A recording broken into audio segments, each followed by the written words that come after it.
Ayun, isang mapagpalang araw po sa ating lahat mga kaibigan. Welcome back po sa ating channel. At ito, may gagawin po tayong isang maliit na TV, mga kabalita.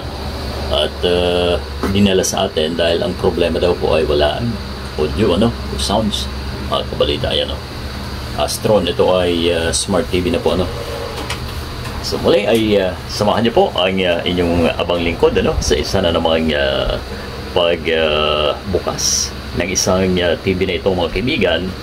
At nang sa ganoon, kahit paano ay magkaroon po tayo ng idea. Ano nga ba ang nasisira sa mga ganitong klase ng maliit na unit, mga kaibigan? Siyempre, unahin po natin dyan, laging kasama yung speaker natin, mga kaibigan. So ayan, bubuksan na po natin, mga kabalita.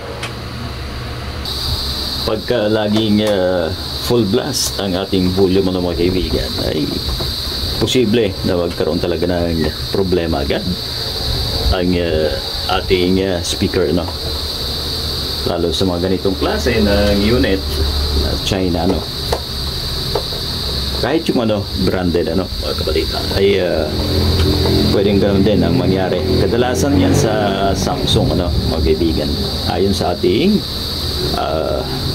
experience ng paggawa, mga kabalita.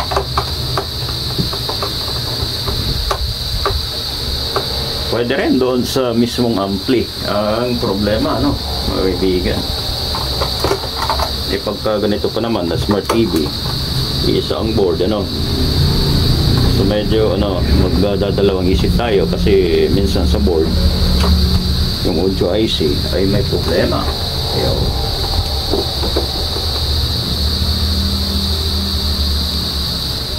So yan, pagka naubos po natin ang screw, mga kaibigan, pagka mga ganitong TV ay dito na po ang niyan sa ilalim. Yan, ito may mga lock po yan, so ingat po pagka tayo ay susubok na magbukas nito, mga kaibigan. Yan, at naselan din po yung salamin yan.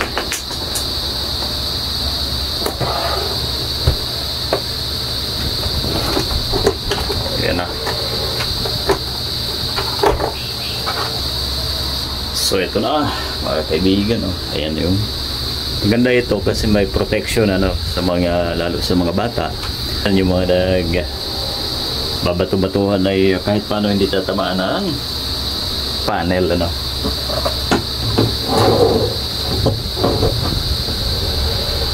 So ito ang speaker, mga kaibigan, ayan, itong bilog na to. Check natin. Siyempre, bubungkalin pa ulit itong panel natin kasi hindi natin ma-check ang ampli. Nasa ilalim po kasi yan, mga kaibigan. Right.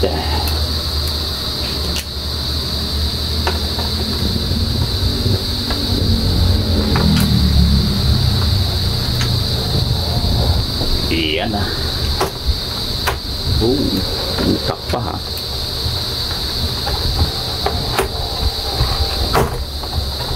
Dikit na dikit. So ito bali ang speaker natin.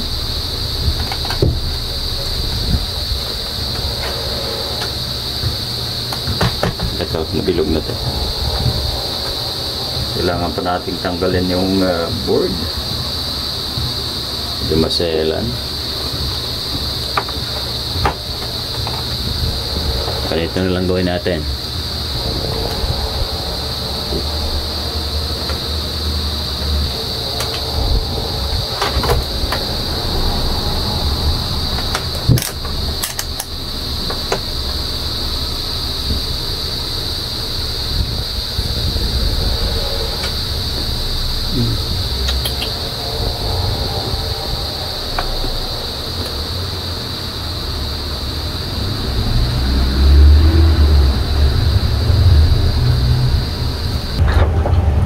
So yan, mga kabalita, may picture na po tayo pero wala po talagang audio.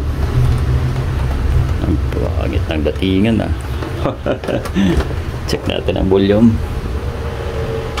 Ito ang volume. At Ayan, nakita niyo po ano. O ayan, halos kalahati na po tayo. 61. Wala pa rin sounds. Ngayon, pinakamadaling paraan dyan, ano mga kabalita, ay lagyan natin ang speaker ang out na ito. Ayan.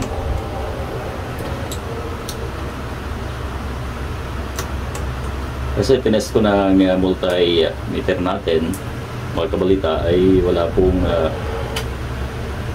deflection, walang follow. Tester natin.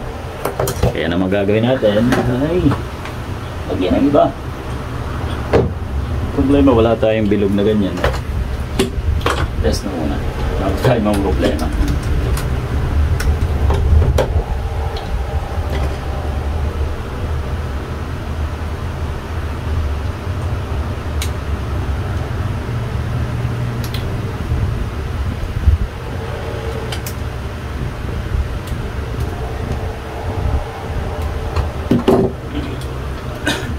Ito, mga kabalita.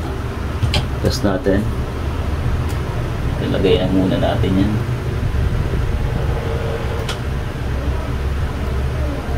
Kaya na ito manog, ibig sabihin ay alam na. Ayun! O, so meron. Alright! O, so sa ating video na ito mga kaibigan ay minsan pa napatunayan natin ang problema po ng unit na ito ay ang mismong speaker ng mga kaibigan. Ayan. Ito natin ang volume. Hindi pa rin pala. Oops. Hindi kita kailangan. Kahit sa'yo na lang ang mga pag-aari ko. Goods na no, mga kaibigan. At tingnan na lang natin kung kakasya ito dito, no? Alright. Baklasin na natin ito mga kabalita. Ito. Yan. Check natin kung kakasya yung speaker natin dito. Yan na lang ilalagay natin. Pwede naman.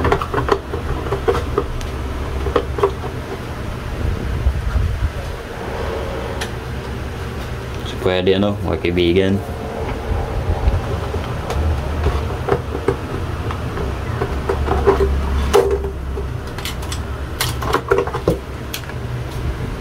So mga kabalita, ito ang ipapalit natin kasi may casing siya, no? Hindi pwede na wala dahil ito ay meron, no? Kaso problema dun talaga, mabilis masira yan, ganyan. Tested ko na ho yan.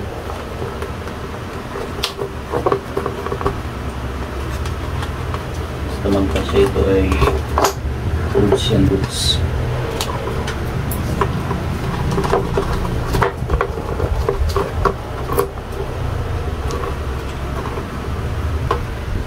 So ito na mga kabalita, ano, na ikabit na po natin ang speaker na pinalit, ano. At ito yung pinalitan natin. Sirain po talaga kasi ito. Maliit lang ang wattage po niyan, ano. So pagka lagi pong nakabulyom, sabi ko nga kanina ay mabilis po na mag-iinit. At yun na po yan masisira, no. Lagi na po natin na ikabit na ang speaker. Ito na. Oh. Loose. Yan. Ipot.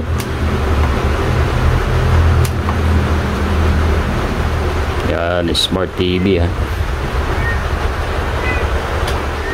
Pangit pa nga lang yung design ng LED yung nasa gilid. Kaya ganyan yan, ano mga kaibigan.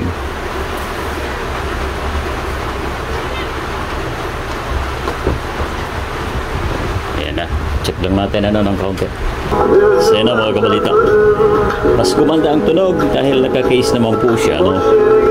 Alright. Hinaan natin. So yun lang po ay naibahagi po natin sa inyo lahat ng mga kaibigan. Ayun, sa mga hindi po nakasubscribe sa ating channel o nakafollow, ayun, pakisundan po tayo sa ating Facebook at paki-subscribe naman sa ating Kabalita TV sa YouTube channel mga kaibigan. Maraming salamat at ingat po dahil maulan po ang panahon ngayon, mga kaibigan. God bless!